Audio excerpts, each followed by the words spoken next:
quem vivenciou a pandemia e trabalhou dentro de um hospital com Covid vai sair completamente diferente do que entrou. Eu sempre tinha confiança que eu ia sair daquela situação ali, né? Assim, não vejo a hora de eu tirar esse tubo aqui, vai sair o tubo, vou para minha casa, vou ficar com a minha família. Tinha aquela confiança que eu ia sair daquilo lá. Eu mexo com gente o dia inteiro, praticamente a linha de frente da porta de entrada do mercado, eu sempre fiz isso. E assim, não peguei, assim, ele já era mais quieto, fazia os bicos de Uber, mas não tinha tanto contato igual eu tinha. Tinha uma sala fechada, eu trabalhava como porteiro, uma sala só para ele, e ele era muito cuidadoso, passava álcool em tudo, limpava tudo. Essas coisas assim que com o tempo você, no começo, assim, a gente realmente aceitar, a gente não aceita, né? A gente aprende a lidar com a situação. Porque meu marido, quando faleceu, tinha 33 anos. Nós éramos 20 mil motoristas. Hoje, se tiver 10 mil rodando, é muito. Desde que a pandemia veio, uma grande parte que alugava carro teve que entregar. Outros morreram com a pandemia.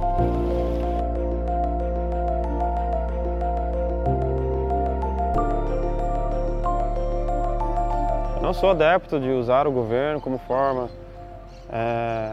como ponta de lança, mas existem momentos quando você não consegue mediar a situação, você precisa, né, procurar alguém que possa fazer uma intercessão por você, e é isso que foi feito. Veio a modernidade da tecnologia, dos aplicativos, mas a legislação não acompanhou. Então ali eles estão num limbo.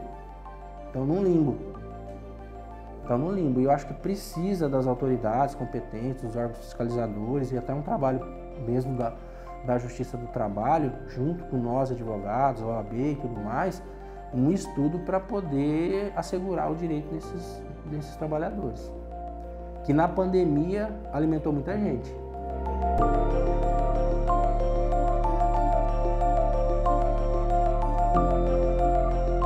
Para a gente pode ser a quinta, sexta audiência do dia, mas para aquela parte que está ali, ela não é um número, aí é a audiência da vida dela.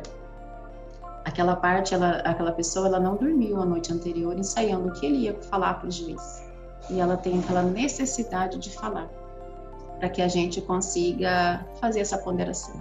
Penso que a humanização é algo que vai estar na pauta agora, daqui para frente, assim, porque primeiro que ninguém sai ileso, né, de uma experiência como essa que a gente ainda está vivenciando, né, porque ainda não acabou.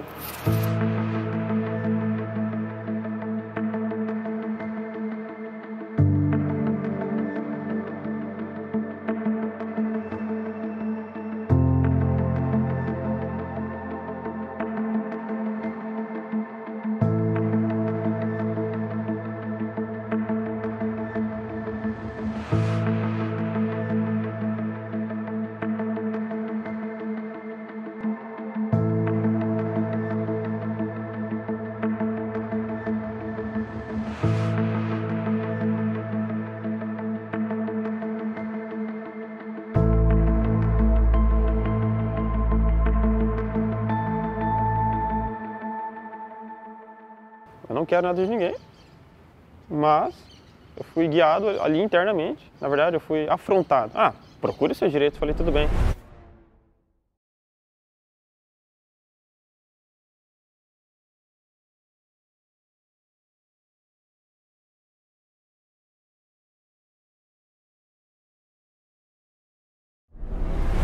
Vou seguir a ordem. Às vezes a gente devolve uma afronta com outra afronta. E a minha afronta foi justamente a Justiça do Trabalho.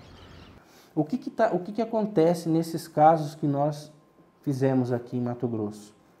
Eu acho que eu devo ter umas 10 ações.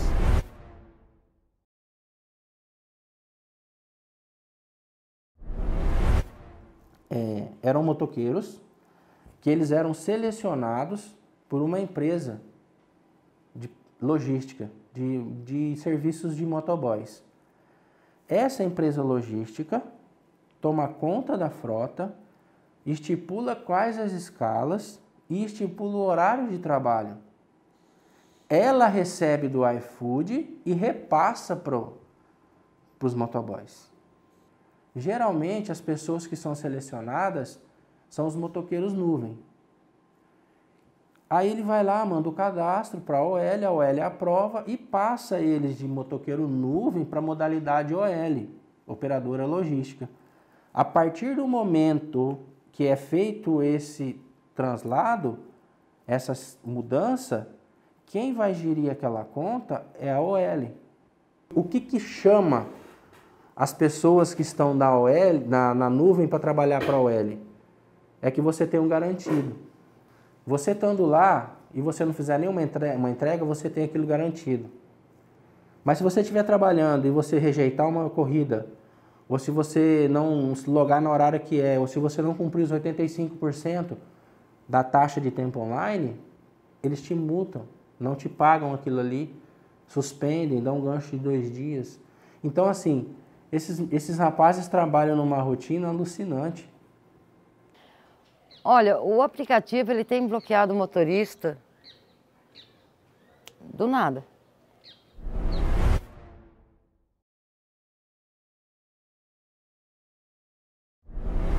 Alguns, a gente não consegue nem saber a razão do bloqueio. Na verdade, a maioria. Nós, como sindicato, ainda conseguimos, porque a gente manda um e-mail, ele responde para o sindicato, mas o motorista entrando em contato, ele não tem a resposta.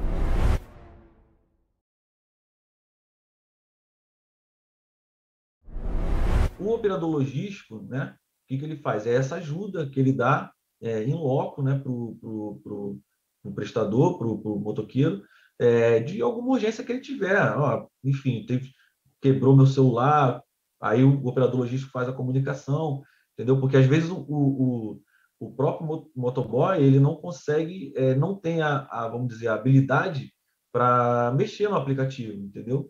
Como essa questão dos aplicativos é uma questão muito nova, como eu disse, ainda está tendo muitas decisões diferentes, muita gente está sendo levada pela decisão do outro. Mas como é difícil, é um trabalho que requer um celular, internet, uma moto e ficar na rua, então é difícil para as empresas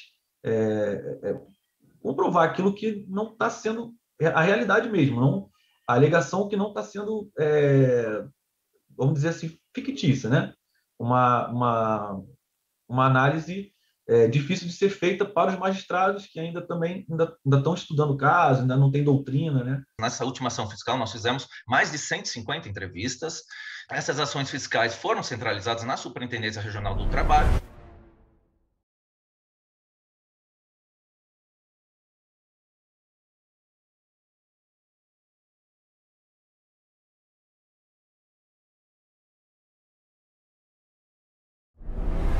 Até porque era o mercado de trabalho em São Paulo, ele absorve, né, muito mais esses trabalhadores, e também a gente tem acesso aos termos e condições, né, que são estipulados para que esses trabalhadores, esses entregadores possam prestar os serviços por meio das plataformas digitais. Nós nos baseamos também muito em fontes abertas, né? Que são os dados disponíveis nos sites das empresas, em vídeos explicativos e treinamento disponibilizados na internet. E também nós fazemos uma investigação direta nos aplicativos, né? Na funcionalidade desses aplicativos. Essas empresas alegam que eles prestam um trabalho com total autonomia e independência. Mas não é isso que ocorre, né? Faticamente, a realidade, ela mostra que há uma subordinação, então a gente percebe que há uma grande fraude em todo esse arranjo jurídico construído por essas plataformas, né? E com uma única intenção, né? Se afastar dos encargos sociais, se afastar de responsabilidades. Das ações até agora que a gente fez, que nós fizemos, saíram 4 sentenças. 3 foram positivas, uma foi negativa. Nós autuamos as empresas, reconhecemos, enviamos nossos relatórios para todos os órgãos públicos envolvidos e e competentes, mas com relação à justiça do trabalho, há essa divisão realmente de entendimento, até porque é um assunto complexo realmente, né? Envolve diversas variáveis aí, mas eu espero que tenha uma decisão definitiva o quanto antes, né? Da minha parte é isso.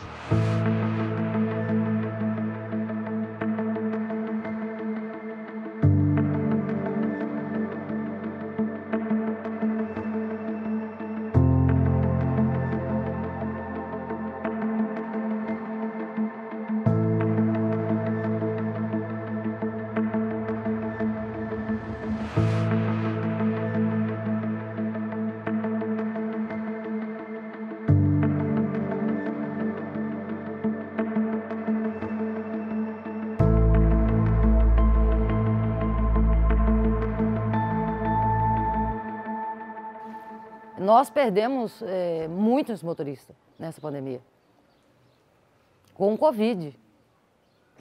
Família que dependia do pai ou a própria mulher que trabalhava como motorista. E no começo, assim, as pessoas falavam assim, não tinha esse processo de saber que eu tinha perdido o esposo ou alguém da minha família.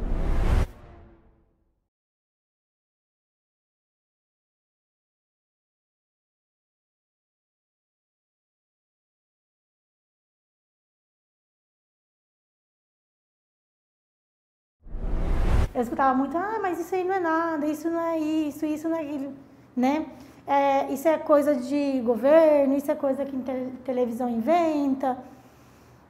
Só que é muito dolorido, é muito, muito, muito dolorido, porque eu tive 2 semanas de UTI. Cada ida na sala de espera, era uma pessoa chorando, saindo de lá chorando, e você pedindo, pelo amor de Deus, que eu não seja a próxima, né? Eu não tive tanta sorte, teve gente que se curaram, graças a Deus. A UTI geral, né, uma UTI não Covid, ela tem pacientes muito graves, mas é completamente diferente, né?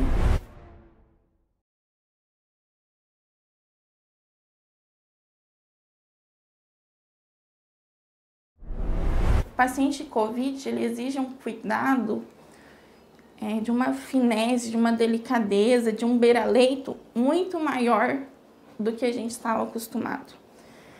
Então era uma correria, chamava num leito, chamava no outro leito, e equipe reduzida, e fisioterapia também, que é uma área muito importante dentro da UTI, com poucos profissionais.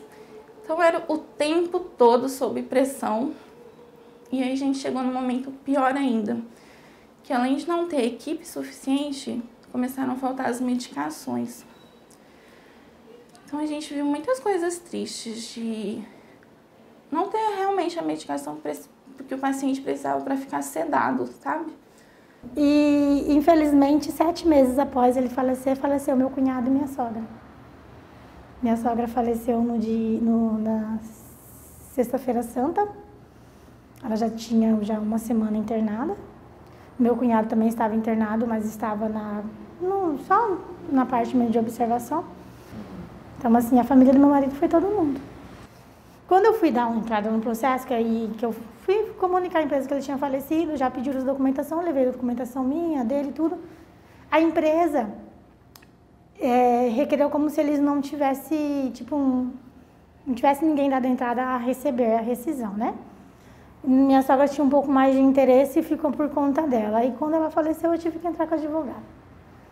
Tudo que eu não queria, eu meio que me fechei nesse sentido, assim. Mas em questão da justiça do trabalho, assim, foi passado todo o processo que eu tinha que fazer, foi explicado da forma certa. Eu mesmo que brequei, porque hoje eu lido um pouquinho mais melhor com a situação. Mas até um mês, 2 meses atrás, eu não dava conta de lidar muito com isso, não. Para mim era um absurdo eu ter que correr atrás de uma coisa que praticamente, né, era um direito que era para ter saído. E agora eu falei também, é um valor, não é aquele valor assim, para não paga a minha paz. não compensa assim você ficar batendo.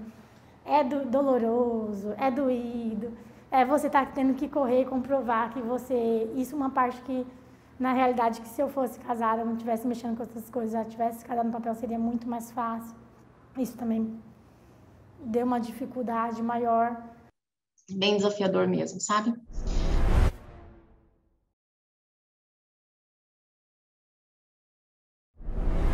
Não só a questão de ser mãe e mulher multitarefas, como também vivenciar assim, a realidade, essa dificuldade muito grande que tantas pessoas passaram, sabe? Então, assim, muitas pessoas perderam o emprego, muitas pessoas perderam não só o emprego formal, como a fonte de renda, muitos prestadores de serviço. E muitas famílias e empresas perderam tudo que tinham. Então, assim, foi uma tragédia, né, em todo o mundo e por vários motivos e vários fatores.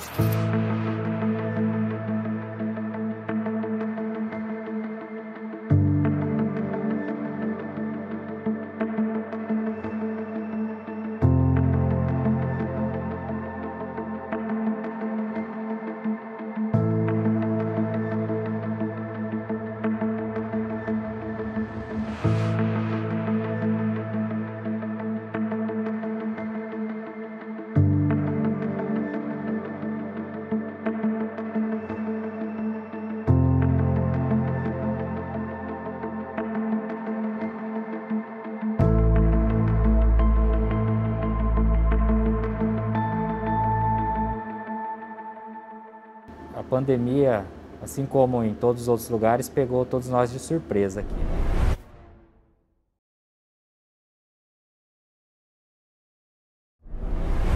Então eu me lembro que em 18 de março de 2020, todos os servidores do tribunal foram orientados a trabalhar de suas casas. E a gente teve que preparar toda a infraestrutura tecnológica para atender essa demanda, né? Algo que a gente não tinha planejado.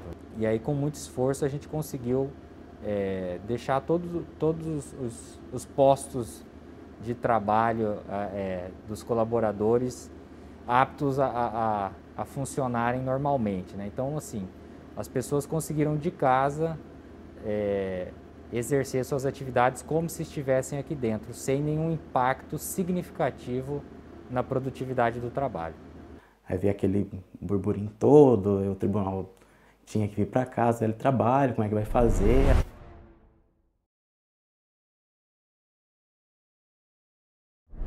Aí eu trouxe esse equipamento aqui. Essa mesa aqui eu não tinha, aqui lá para você ter uma ideia, é um rack de teclado que eu peguei e pintei. Aí essa mesa aqui eu comprei do marceneiro e eu mesmo preguei. Eu preparei essa mesa aqui. Aí trouxemos aqui, eu trouxe os equipamentos da tribunal e coloquei aqui.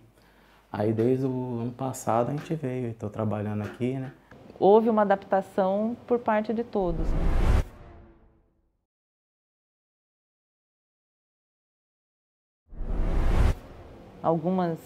Alguns mais receosos, outros mais resistentes, mas para que a gente pudesse dar andamento, né, ao nosso trabalho, ao nosso objetivo aqui, a gente teve que insistir nessa adaptação. Mas agora já está bem mais tranquilo, já está caminhando normalmente. Eu acho que a videoconferência na Justiça do Trabalho, sem dúvida, que veio para ficar. Toda essa questão eletrônica do processo, eu acho que isso foi muito bom para os escritórios, para as partes.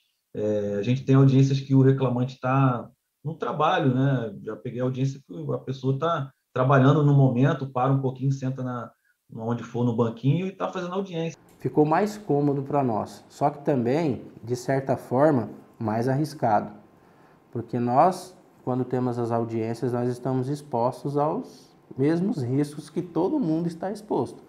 Porque muitas das vezes, os nossos clientes são pessoas que não possuem uma renda suficiente, não tem condições de colocar uma internet no celular e tudo mais, que a gente sabe a realidade dos nossos trabalhadores, e a gente tem que acabar abarcando isso. E eles têm que vir ao nosso escritório Conversando, acho que foi até com a psicóloga do tribunal, e ela me orientou e falou assim, faz uma sala, faz um gabinete, e a hora que você entrar para aquele gabinete, aquele local, aquele quarto, ali é teu gabinete, lá fora é tua casa. Porque até então eu fazia na mesa da cozinha, né, na cidade de Alto Araguaia, eu morava num sítio no centro da cidade. E as primeiras audiências por videoconferência foi no local, assim, externo, foi perto do galinheiro. Então, assim, e várias pessoas até elogiaram, falaram, ai, que bela sala de audiência, porque era linda, era cheio de pomar, é um local bem gostoso, né? Pena que as galinhas toda hora atrapalhavam. As diretrizes que o tribunal tomou no Pacto de Retomada estão sendo muito importantes.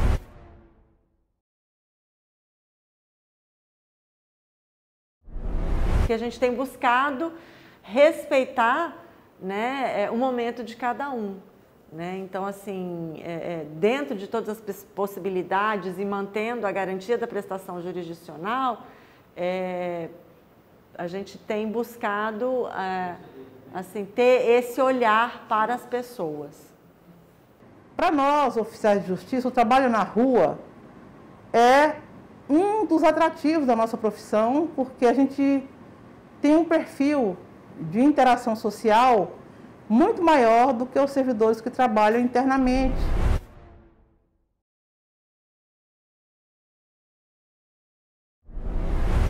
Com as rotinas de processos.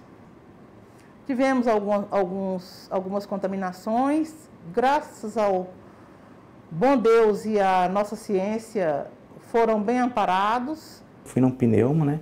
Aí lá ele receitou esses remédios populares, sabe, que tá tendo aí. Só que não serviu, não. Na quinta-feira eu me senti mal, nessa do dia 18 aí. Eu acho que era na quinta-feira, era dia 18. Meu cunhado veio e me levou de novo no pneumo. Aí ali ele mediu minha saturação, viu que estava em 76 e eu percebi que ele ficou assim, desesperado, né?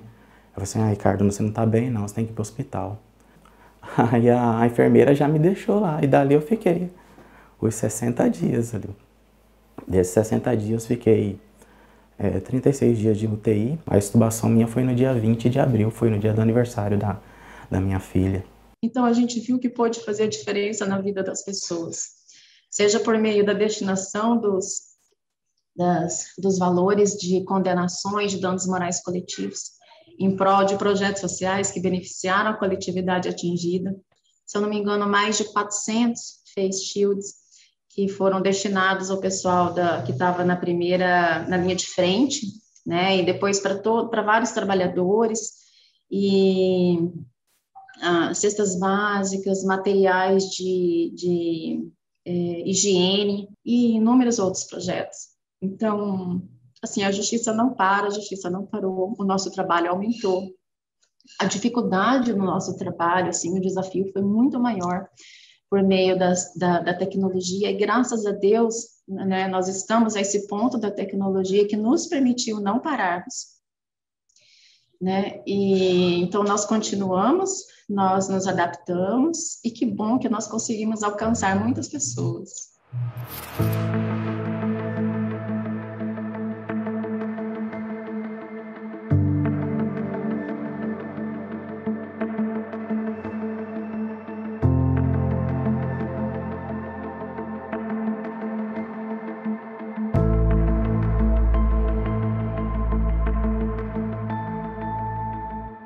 São insubstituíveis as pessoas que partiram para nós, mas deixaram em nós legados bons, né? Eu acho que isso a gente tem que processar isso, eu acho que ainda vai demorar um tempo ainda para a gente processar essas perdas. Ele é um processo que demora um pouco, mas eu tenho certeza que nós todos vamos superar esse momento difícil e vamos seguir adiante. Ainda que a gente tenha todas as ferramentas à nossa disposição para viabilizar a entrega, né, do serviço, enfim, do produto, são pessoas que vão estar por trás, né, de tudo isso. E eu penso que agora, mais do que nunca, se saúde mental já era uma preocupação, né, no mundo do trabalho, agora isso, assim, se potencializou. Então é um olhar que é necessário e que eu penso que cada vez mais a gente deve ter esse cuidado com as pessoas.